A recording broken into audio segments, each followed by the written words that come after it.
యువత రాజకీయాల్లోకి ఆకర్షితం అవ్వడానికి కారణాలు మనం ముందు వీడియోలో నేర్చుకున్నట్టు ఎన్నైనా ఉండొచ్చు. కానీ రాజకీయాల్లో సక్సెస్ అవుతామా, ఫెయిల్యూర్ అవుతామా?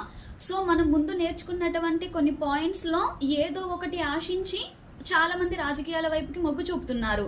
బట్ మరి మొగ్గు చూపిన ప్రతి ఒక్కరూ కూడా సక్సెస్ అవుతున్నారా? వాళ్ళు నిజంగా కోరుకున్నది కరెక్టే కావచ్చు, బట్ కరెక్ట్ అవ్వడం వేరు, మనం అందులోకి వెళ్ళి సక్సెస్ అవ్వడం వేరు. ఎవరైతే రాజకీయాల వైపు ఆకర్షితమైనప్పుడు ముందు మీ వ్యక్తిగత జాతకాలని చెక్ చేసుకోండి.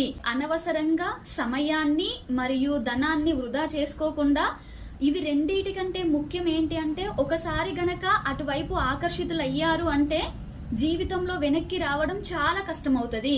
కాబట్టి సక్సెస్ ఉంటే మాత్రమే ముందుకు వెళ్ళాలి, ఫెయిల్యూర్ ఉంటే మాత్రమే ఇప్పుడే మనస్సుని అరికట్టే విధంగా చర్యలు తీసుకోవాలి. ఇది చాలా ముఖ్యమైనటువంటి సజెషన్ యువతకి. ఓకే.